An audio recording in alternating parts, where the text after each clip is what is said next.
आदिमं पृथ्वीनाथे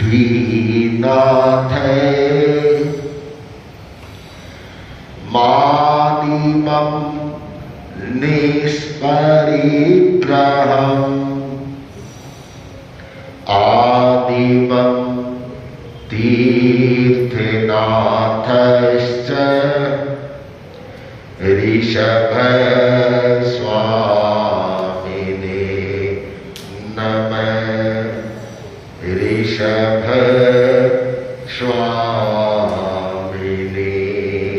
नमः। युगादिदेव प्रभु ऋषभ के चरणों में भाव भरा वंदन। महातपस्वी लोक महर्षि आचार्य श्री महाश्रवण जी के श्री चरणों में भाव भरा वंदन। समुपस्थित वक्तावार स्तोत्र प्रवचन माला में सहभागी श्रावक श्राविकाएं, भक्तामर स्तोत्र जैन परंपरा का सर्वमान्य स्तोत्र है। जैन धर्म की सभी परंपराएं, सभी शाखाएं, संप्रदाय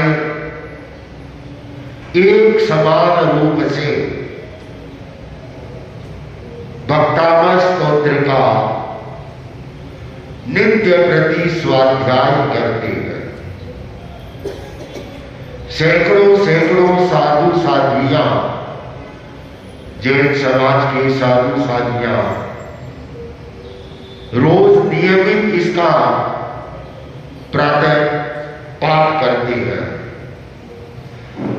हजारों हजारों श्रावक श्राविकाएं श्रद्धालु भी नित्य प्रति भक्तामर स्तोत्र का पाठ करते हैं, स्वाध्याय करते हैं।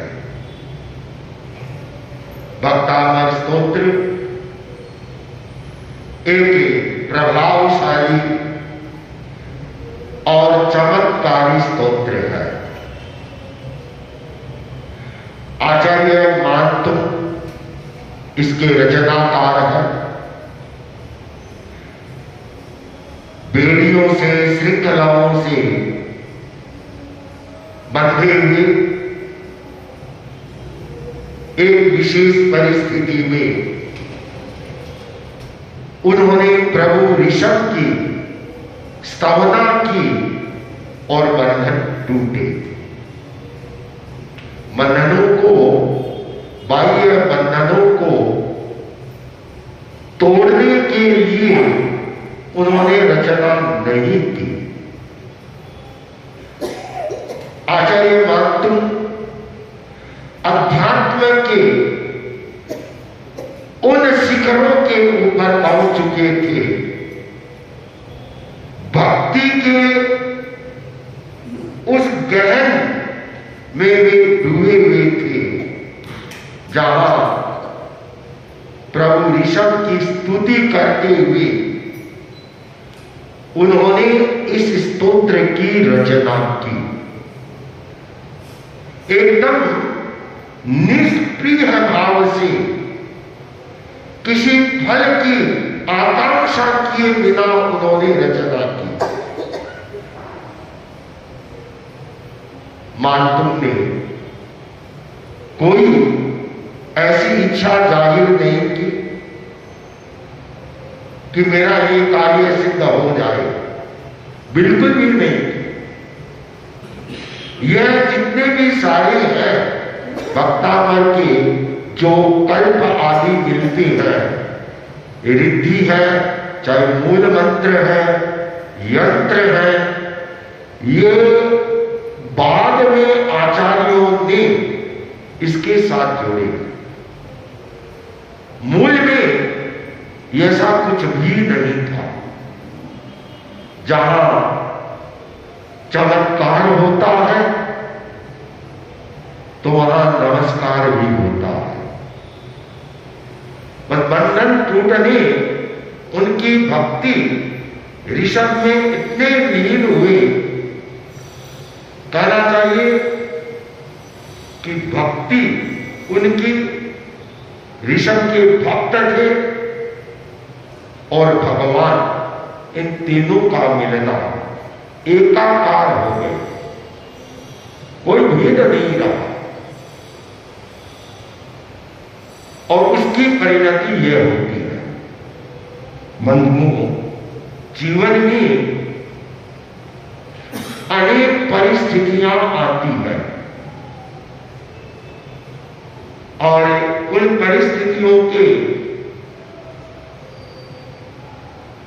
हवाओं में या थपेड़ों में हर आदमी इधर से इधर होता है।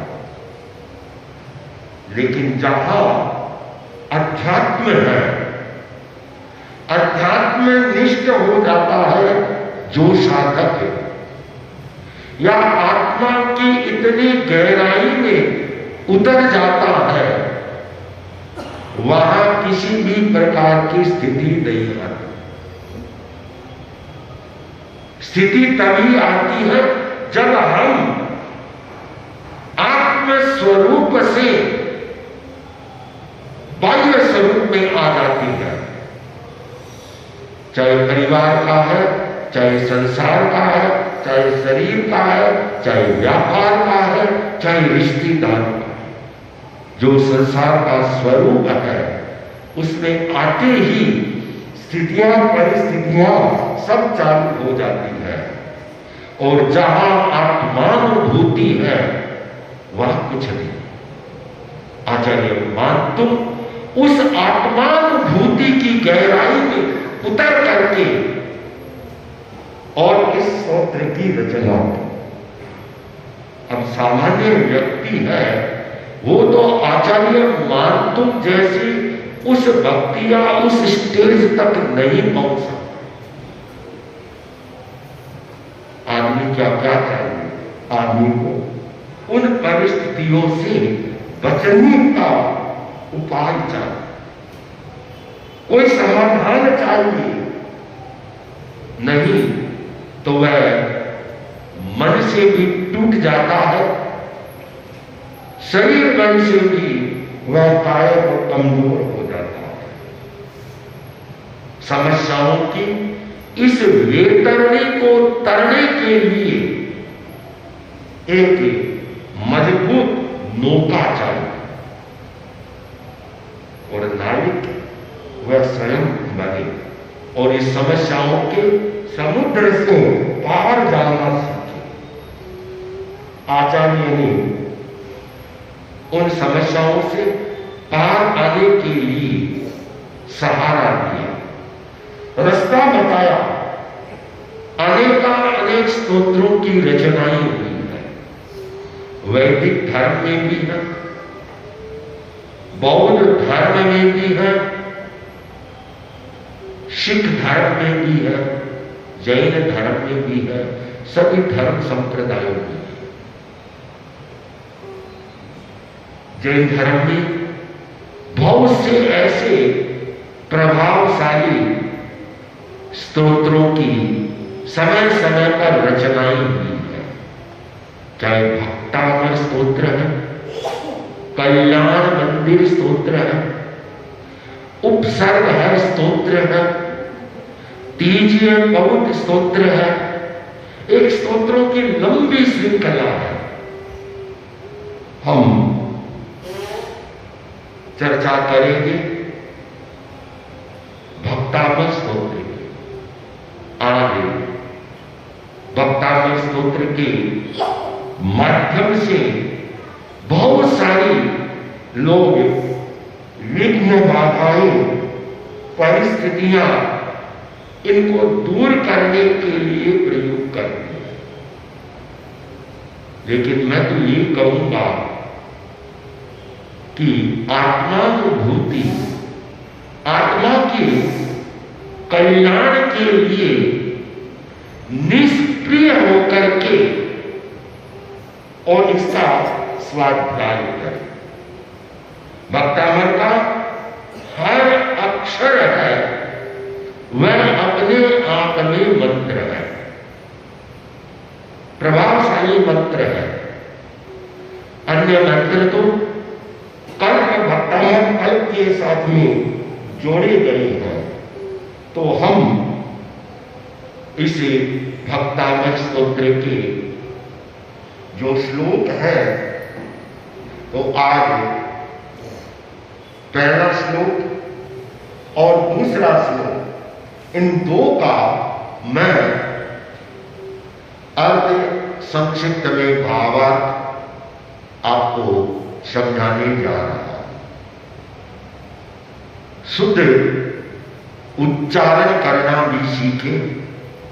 उच्चारण की शुद्धि का सबसे ज्यादा महत्व होता है।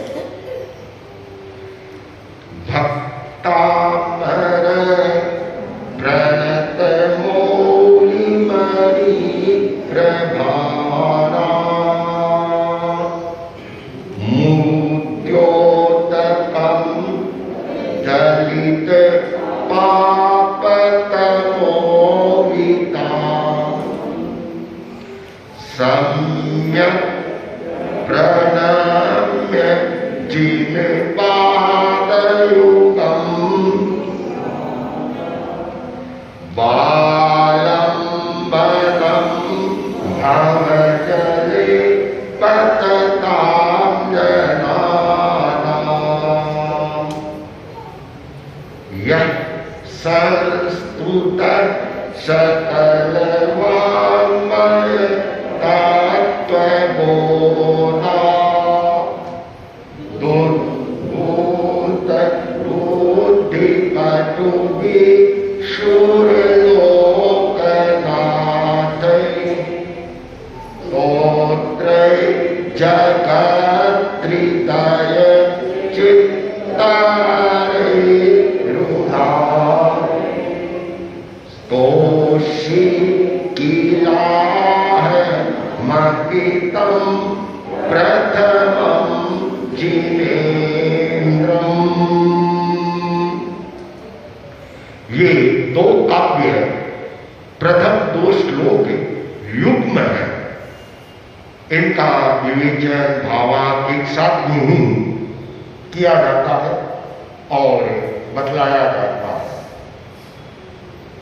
भक्तामर पहला शब्द है भक्तामर, भक्त अमर, कि जो श्रद्धा से भक्ति से भगवान ऋषभ की या प्रभु की स्तवना करता है, वह भक्त अमर बन जाता है। या अमर बनाने वाला स्तोत्र है वह है भक्तामर। कितना सुंदर, सबसे पहला ही वर्ण शब्द है भक्तामर।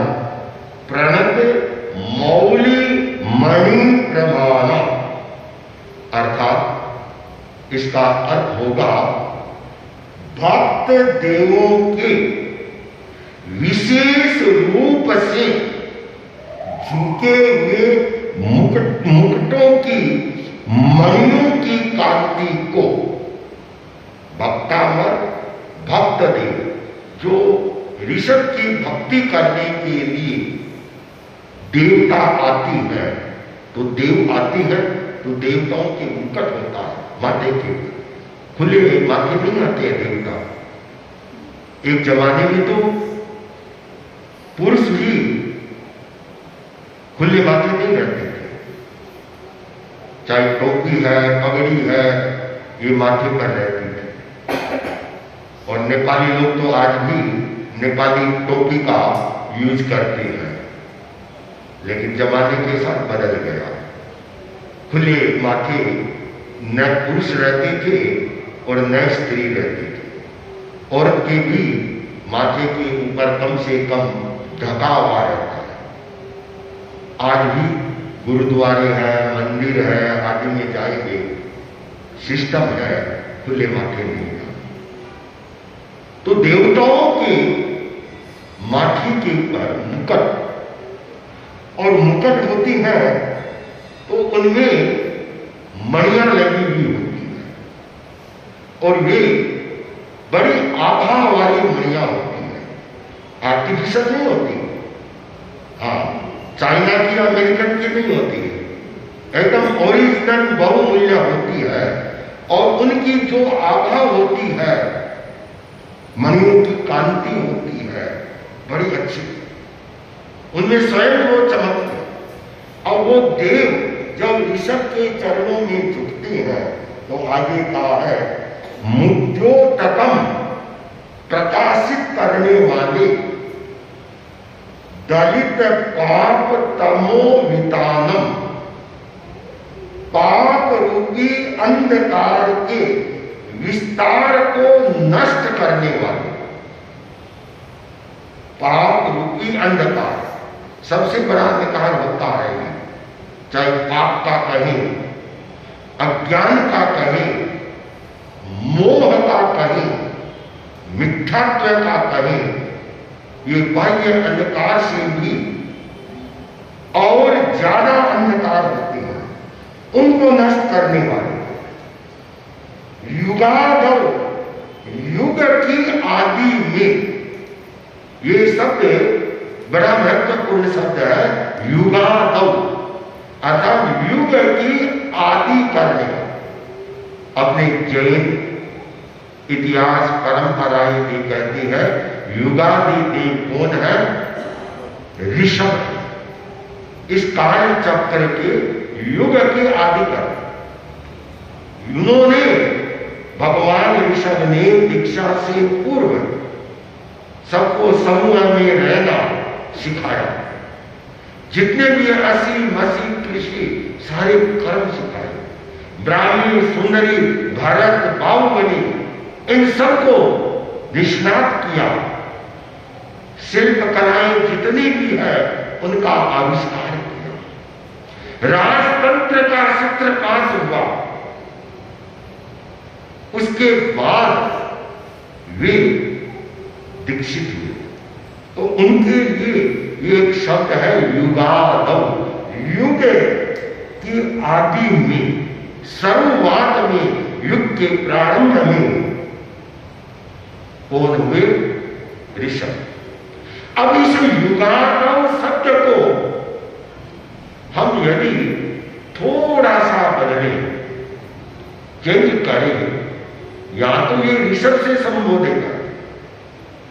जितने भी तीर्थंकर ऋषभ से लेकर महावीर तक, हर तीर्थंकर एक नए युग की शुरुआत करते हैं। भगवान ऋषभ का भगवान अजित ने अनुकरण नहीं किया। भगवान अजित का संभव ने अनुकरण नहीं किया। हर तीर्थंकर अपने आप में युग की आदि करते हैं। यदि उन तीर्थंकरों के साथ यदि इस शब्द को जोड़ दिया जाए तो हर तीर्थंकर युग की आदि करने वाले हैं। तो सभी तीर्थंकरों की इसी में स्तुति हो सकती है। एक शब्द के अनेक अर्थ हो सकते हैं। युगाद भाव जले, संसार समुद्र के जल से, जो एक समुद्र होता है। अभी हमारे यहाँ नक्शे में 7 समुद्र या 7 द्वीप माने हैं, प्रशांत महासागर, बंगाल की खाड़ी आदि आदि। ऐसे समुद्र, इनसे भी विशाल समुद्र, और वह समुद्र संसार को समुद्र कहा है कि इस संसार रूपी समुद्र के जल में पतताम, इस संसार रूपी समुद्र के जल में गिरते हुए पतताम जनानाम, मनुष्यों के, जो मनुष्य ही यहाँ जन्मते हैं, मरते हैं, गिरते हैं, संसार की जमीन आलम्बनम आधारभूत इस संसार रूपी समुद्र के जल में जो मनुष्य गिर रहे हैं उनको आलम्बन देने वाले आधारभूत जिन पाद युगम, जिन भगवान के चरण युगल में सम्यक भली भांति प्रणम्य प्रणाम कर, प्रणाम कर। जो देव हैं वे आते हैं, झुकते हैं, प्रणाम करते हैं। तो भगवान के पैर की ही नहीं, केवल भगवान की एक अंगूठे, उसकी ज्योत्सना, उसकी कांति इतनी होती है, जो आगे वापिस आएगा प्रकरण में, कि जो झुके हुए मणि है वे और ज्यादा प्रकाशित हो, और ज्यादा प्रभाव वाले हो जाते हैं। तो यह एक श्लोक का एक तरह से शब्दार्थ हुआ। आगे है कि सकल वांगमय तत्व बोधा, कहना चाहिए ये जो दो श्लोक है प्रारंभ के, इनमें प्रथम श्लोक में आचार्य मानतुम भगवान ऋषभ के चरणों में प्रणिपात करते हैं, और दूसरे श्लोक में वे संकल्प करते हैं स्तुति का संकल्प करते हैं कि सकल वांगमय तत्व बोधा, समस्त शास्त्रों के तत्व ज्ञान से, समस्त शास्त्रों, दुनिया के समस्त शास्त्र किसको कहा है? किसे कहा है समस्त शास्त्र? ऐसे तो हर धर्म के, हर दर्शन के बहुत सारे शास्त्र हैं। मैं जहां तक समझ पाया हूं, जहां तक पढ़ा है, अध्ययन किया है, यह समस्त शास्त्र का तात्पर्य द्वादशांगी से है, द्वादशांगी। और आगे कोई भी मुनि दीक्षा देते उसे द्वादशांगी का अध्ययन कराया जाता है। द्वादशांगी, जिसे दूसरी भाषा में अंग कहते हैं। हालांकि वे 12 है द्वादशांगी, 12 में वर्तमान में 11 ही उपलब्ध है। 12वां दृष्टिवाद है, वह तो उपलब्धि नहीं है, और सबसे महत्व का आचारां सूत्रकृतां ध्यानां समावायं भगवती ज्ञाता धर्म कथा उपासक दशा अनुत्तरो आर्तिक प्रश्न व्याकरण और विपाक, ये 11 वर्तमान में उपलब्ध है। 12वां दृष्टिवाद है, वह लुप्त हो गया। ये शास्त्र हमारे समस्त शास्त्र हो गए, और इसके बाद अंग उपांग है, वो भी 11 है।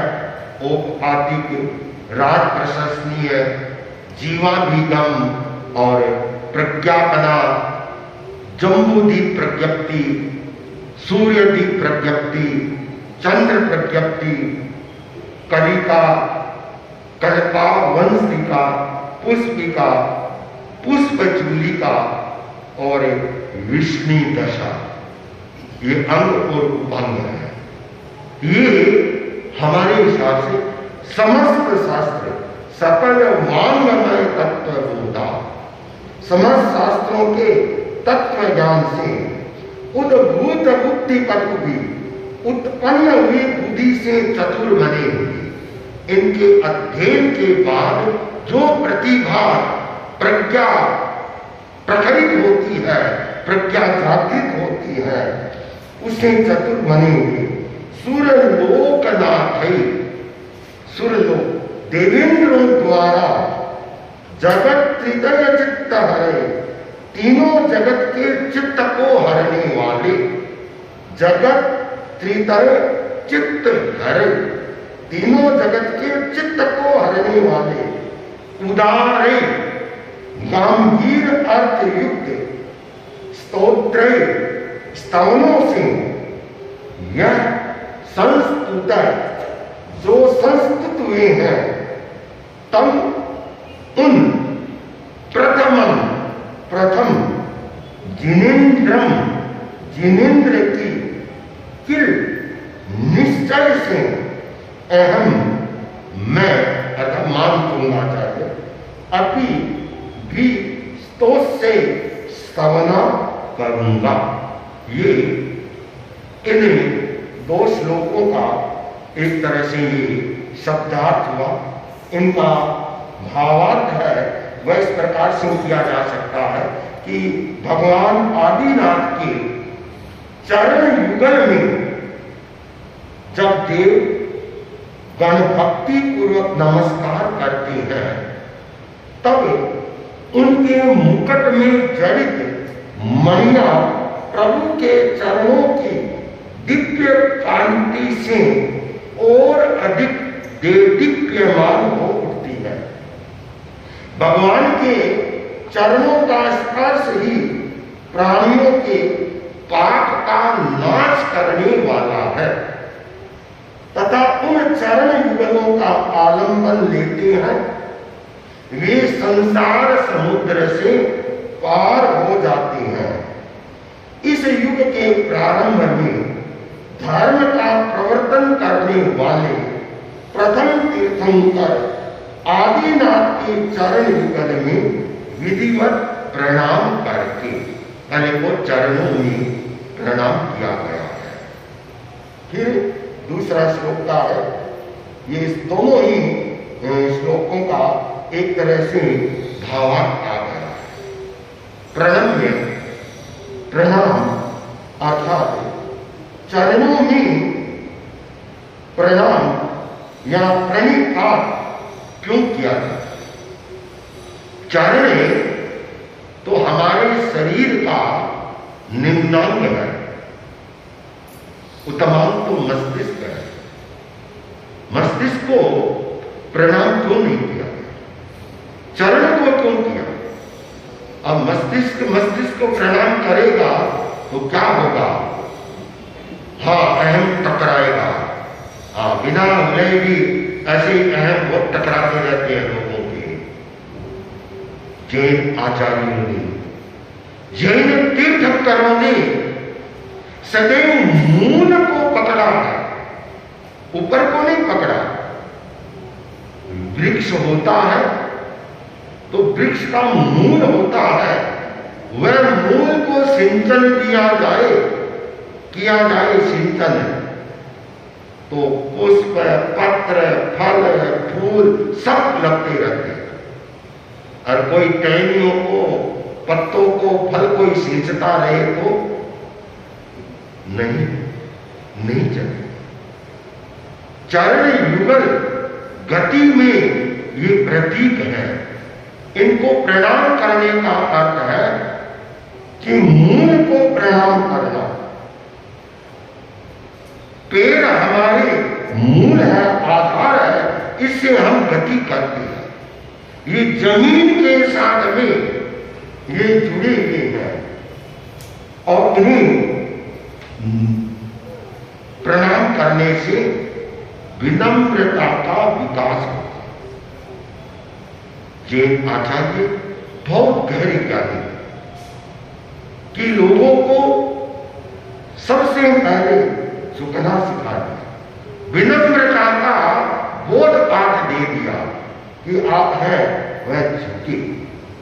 और समाज में भी प्रणाम को, नमस्कार को महत्व है।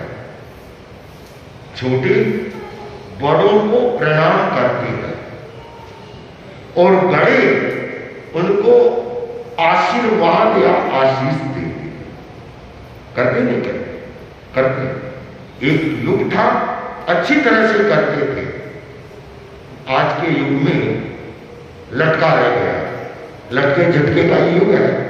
होली दिवाली बेटे बहुए पोते पोतियां झुकते होंगे, थोड़ा सा झुकेंगे घुटने तक ही, तो सबके घुटने में दर्द है, कमर में दर्द है, उसे ज्यादा मन में दर्द रहता है, अहम का भी भार रहता है, कैसे झुके? लेकिन झुकना है बड़ा काम का। जो जितना विनम्र होगा वह उतना ही आगे ज्ञान का विकास करेगा। हम इस चीज को समझें और समझ करके चरणों में ये प्रणिपात नमस्कार किया गया है। तो आज मैंने भक्तामृत के श्लोकों के अर्थ में ये 2 श्लोकों का थोड़ा सा समझाया है। पहला श्लोक जिसमें भगवान को प्रणिपात किया गया है और दूसरे श्लोक में मानतुम आचार्य स्तुति के लिए प्रस्तुत हुए। स्तुति शुरू नहीं की है, प्रस्तुत हुई। अब ये इनका मूल है। अब आगे बढ़े तो आज जो बात के आचार्यों ने जो कल्प बनाए, तो कल्पों के आधार पर एक एक श्लोक की रिद्धि काव्य और मूल मंत्र ये बनाए गए हैं। 7वें यंत्र है जो नवरात्रा में मैं अनुष्ठान कराऊंगा, उसमें वो यंत्र भी चलेंगे। अभी मैं केवल मंत्र को उल्लेख करता हूं कि जैसे पहला श्लोक है, ओम ह्रीं अर्हं नमो अरिहंताणं नमो जिनाणं रां ह्रीं ह्रीं रूं रौं र र ए सी आ ऊ सा ए प्रति चक्रे फट विचक्राल झोम झोम स्वाहा। ये रिद्धि है और इसका मूल मंत्र है ओम ह्रीं रां रूं श्रीं क्लीं ब्लूं क्रौं क्रौं ओम ह्रीं नमः स्वाहा। यह है। इनके अलग अलग प्रपद से अलग अलग उपयोग भी किए जाते हैं, चाहे उपद्रव का हो, सौभाग्य वृद्धि का, श्री वृद्धि का, वाद विवाद विजय का, अन्य कोई शारीरिक सिर दर्द आदि के अलग अलग प्रबंध से उसकी अलग से साधना चलती है जो विशेष उद्देश्य से करती है। तो हर काव्य की एक लंबी साधना की जाती है, लंबा जप किया जाता है और उसके बाद उसको संपन्न किया जाता है। तो ये भक्तामृत के काव्य के 2 श्लोकों का चलाया और आया।